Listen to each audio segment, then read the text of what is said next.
All right, Dominic. We're going to jump right into segment one, which is called Your Spine Check. So, before we start, I also want to tell you part of our series is we have shots that you can take when we start a new segment. Yes. If you so desire. Yes, because we're not forcing anyone to drink. Of course not. And, those of you who are listening and checking in, you are more than welcome to join us with whatever shots of whatever tea, water, liquor, whatever you would like. And 9 times out of 10, that particular book or that author will have their own special drink. So, and we'll introduce all of those things too. I love that. Yeah. All right, so we're going to jump into you first. Okay. Am I taking a sip? Because you are going to take a sip. This is called the Black Rose. I will tell you what it's made of. Hold it up for us. I will tell you what it's made of. I put it on ice. Yeah. I will include, because I've already been taking a couple sips. But I'll include what it's made of. But go ahead, continue. I'm sorry. Okay, no worries. It looks delicious and dangerous at the same time. Yes. All right. So before we get started, I think I would like to know, and I know people listening would love to know, how did you get started with writing, first and foremost? So I got started with a very talented, wonderful woman by the name of Yolanda. She has her own publishing company, and she wanted to, when she was telling me about it, like, because I used to be a trainer, and she was telling me about it, and I always told her that I wanted to write books. Now, even before her, I've always wanted to write a book. I've had so many experiences that I want to get out. I just didn't have the resources to do it, or I didn't have anyone to take me under the wing to teach me how to write better. And she was gracious enough to take me under her wing, teach me a lot about the business, teach me the minor tweaks that I had to make with my writing, and it just blossomed into this. I love that. Thank you, Yolanda. Yes, thank you, Yolanda. Yes, thank you. All right, so Black Roses. Yes. Where do I start? Firstly, my babies. Your babies. So we know Black Roses is a spicy psychological thriller, and it's about a man, Dom, who turns pain into power, and then love into something deadly. Yes. So, from your own mouth, what is this series about? So it's basically takes, in a nutshell, it's about a man who does not or did not know how to control his emotions. A lot of things happened to this young man, and it turned him into a monster. So there's family members that, fed into the other part of him, the spicy side of him, where at a young age, I was learning a lot more about sex than I probably should have learned. So that was already there. Now, the heartbreak and the experiences that I've dealt with, or this particular character has dealt with, he didn't know how to navigate that. Losing his mom at the age of 16. His dad wasn't around as much as he would like him to be. So a lot of those things kind of, was the perfect storm and a perfect ingredients to create this monster that Dominic became. Don't you talk about my friend like that. Well, monster. That's what he was. All right. So for those of you who are not aware, the Black Roses series is 6 books. Yes. So we're gonna, if you don't mind, we're gonna go through and kind of dig a little bit out of each book. Yeah. I just want to get a little bit of like why you did what you did and why you broke the books down the way that you did. Mm-hmm. So book number one, which is called I Need Therapy. Point to book number one, please, Vanna. Book number one. Book number one. Hold it up for us so we can see that beautiful cover. Also, did you tell the people DominicCharles.com? Yeah. So to purchase the books, you're going to go to DominicCharles.com. Amazon. They are on Amazon. Please don't go to Amazon because Amazon takes 70%. 70? 70%. That's insane. Yeah. Please support. Please, please, please. Not to mention it's an excellent read. No disappointments in there. So, all right. Book number one, I Need Therapy. Mm-hmm. Why did you start with that? Like, what were you wanting to convey? Like, what did you want the reader to know? So, fun fact, that was supposed to be the only book of the series. Okay. Like, it wasn't even supposed to be a series. It was supposed to be that book, and then I was going to move on to write some other things. But then, as I was writing, I knew that I wasn't going to be able to fit everything into one book. So then I started to, expand my brain a little bit more as far as how I wanted to take it to the next step. So basically it didn't all fit. No, it didn't all fit. Take a drink on that one. Yeah, you take a little sip on that note. All right, when you finish, you're the reader, right? Mm-hmm. We're gonna pretend that you are reading book number one, I Need Therapy. As the writer, what are you wanting me or you as the reader to walk away from that, knowing and understanding about Dom? That people can change. That as you're reading through the series, it's a roller coaster. Dom is up and down, and he's a walking contradiction. And I think a lot of people are. Yeah. But I think, even through all of that, there's still light at the end of the tunnel. And you are able to take those experiences that you've gone through and change for the better. Yeah, I like that. Yeah, and surprisingly, he does.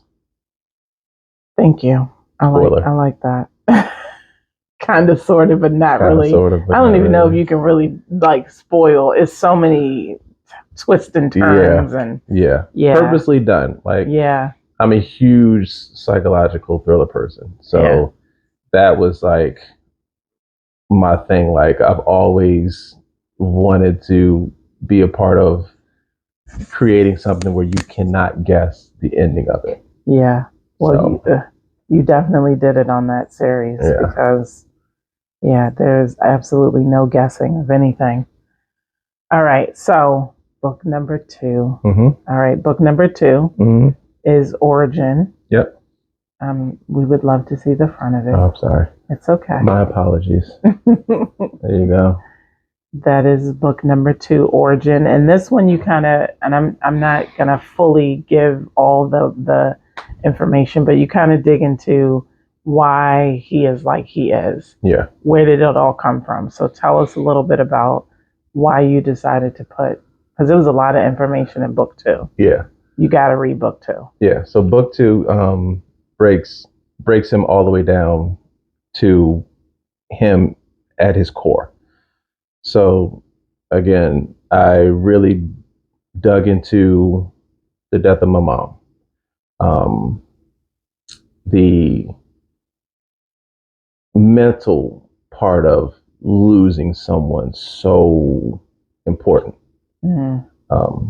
So that was important for me to put in there. The history of my grandparents,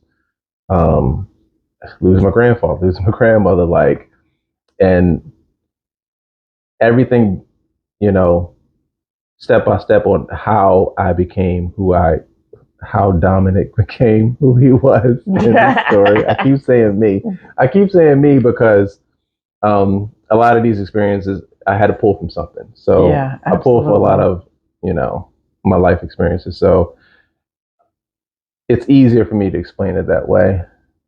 It's easier for my brain. It's the Virgo brain. Is how it works. So, but yeah, I thought it was important for me to, break down the history of the people who came before me, and then their actions that they took when raising me, and then how I took some of those things and then carried it on. And then as the series go on, that we're going to talk about a little bit, there's a father and son, aspect to it, and how those experiences from my past came to, that character having a kid, and how he's navigating raising his kid, as the person he is, as a serial killer. So it's a lot. It's a lot of layers. It's a lot of layers. It is. I agree. And hold on to that thought about the connection between your own life and what you put into the books, and where you got the inspiration from all of that, because we're going to talk about that later. So just hold on to that. Will do. All right. Okay. Book number 3. Mm-hmm. Oh, sorry. Come on, Vanna. Book number 3. Whatever kills you. Mm-hmm. So I have to be honest, reading this book, I was like, yo, what is going on? It was a lot going on. A lot going on. A lot of like forks in the road, and like which direction are you going to go in, and who's here and who's there. So tell us a little bit about, because at this point your creativity is like off the chart. Yeah. So tell me, where did you get the inspiration for that? So I wanted to introduce newer characters, and I didn't want the series to feel like it was, getting stagnant. So I introduced more characters, and now, third book in, now I'm really starting to understand myself as an author. And I think I poured all of that into 3. And I really wanted to, show the range a little bit on how far I could take the writing. Yeah, I love that, because I mean, we've definitely had this conversation before, but one of the things I was so impressed with is from book 1 to book 3, I could clearly see your growth as a writer. Yeah, and then we go to book 4. Messy. Yes. Messy. Yes. What is going on with Dom? Take a sip of this. Yeah, I think so, because things got busted wide open in this one. Okay. So I'm gonna let you go ahead and go from that. Messy, I was angry. The character was angry about a lot of things that were happening, not only around him, but, in his personal life. And yeah, a lot of friends had to go. A lot more of his significant others had to go. And it was I think it was his boiling point. I think this was what's the word? It's because it was so much like gore. It was so much, just anger that I was pouring out into this book because of the things that were going on. And I had to get it out, and it definitely came out in Messy, and that's why I named it Messy, because the character in the book really, really let loose. And I think this was, I think every person has their boiling point, and I think the character actually, he reached his boiling point in that book. Even just thinking about some of the things that I wrote, it was crazy. It was messy. It was very messy. And I will say this, one of the things that I was really impressed with was, you have a very unique ability to write in great detail, I might add, about the spicy parts, and also like your description of crime scenes and like how the people were looking at it and what they were looking for. So clearly you did your research when it came to and that's one of the with this whole series, that's one of the toughest parts, is to make sure that, because I want to make sure I make sense, and I want to make sure that the knowledge that I'm getting off the internet is credible. So I've talked to investigators, I've talked to police officers, I've talked to doctors, and I've wrote out things and I said, does this make sense? Does it make sense for this to happen? And I wanted to make sure that the things that I was writing not only flowed through the book, but also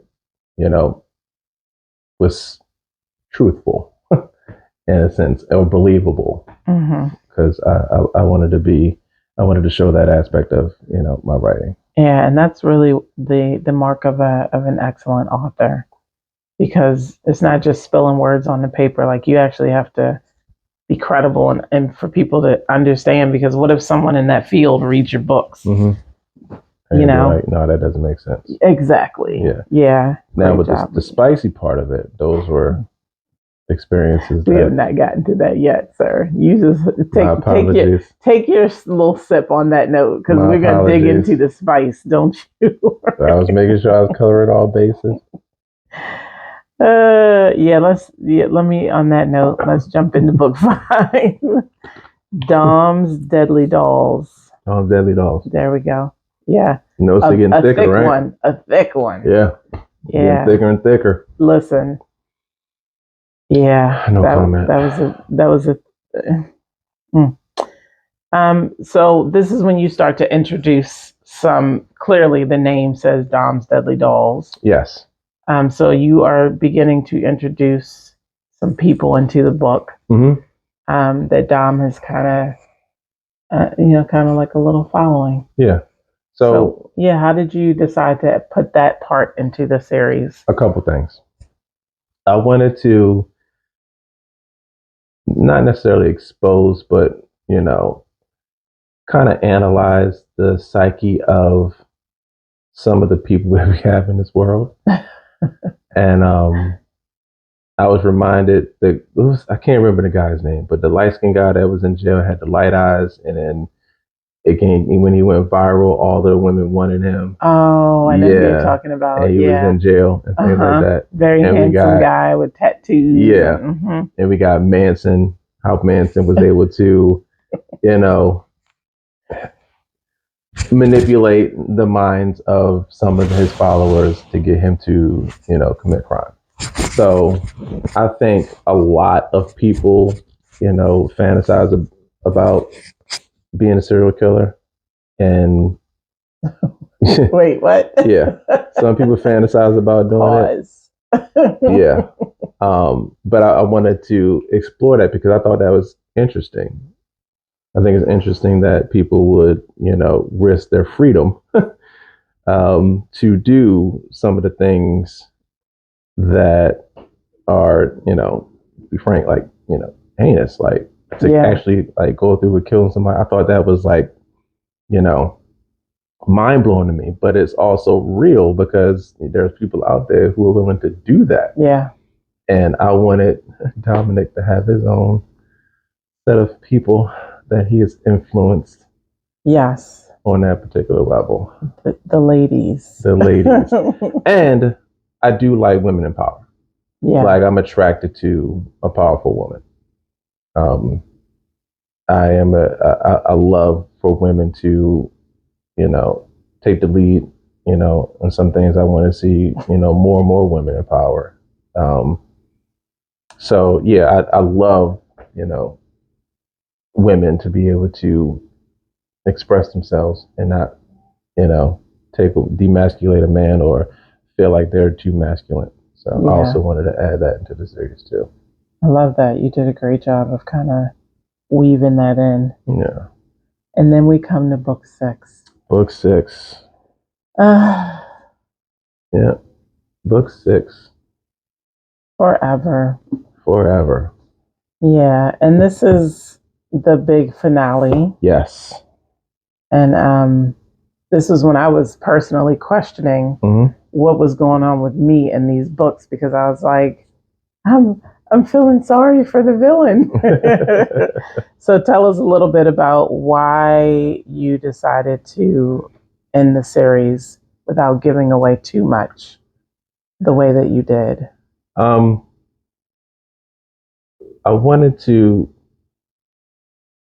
think with everything, it has to be an end to something, right? And with him, it was the perfect ending.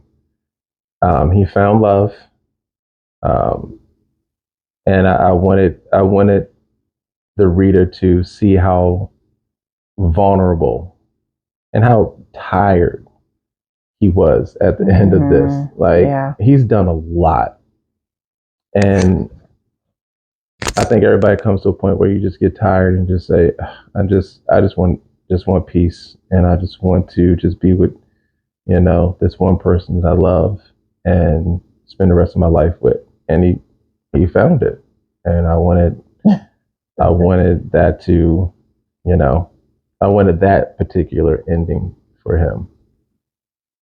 Tear. Let's move on before I get emotional. And I will add, like, I think those spicy scenes between him and the person he fell for, I think you could feel the difference, because it was love behind that. 100%. It was love behind those spicy scenes. And it's when you love somebody and they're everything that you dream of, and you just turn into a whole different freak. Yeah, you could almost feel Dom relaxing in those moments. His guard was definitely down, and he really was letting out, some A penis. Yeah. Oh, I grade. Oh yes. Yes. I grade. And I think we all do. And I mentioned that in the series also. It was like I was given some A penis. Yeah. I wouldn't give B penis. No. I would give C if I had to. D if it's trash. Oh man. Fake an orgasm. Oh my God. Yeah. It was all in this book. You're you're exposing yourself right now. A cat, because it's this drink. It's the drink getting to you. I love it. You're nice Academy Award for who can fake an orgasm from a man. So listen, speaking of the spicy scenes, I'm not even touching that with a 10-foot pole.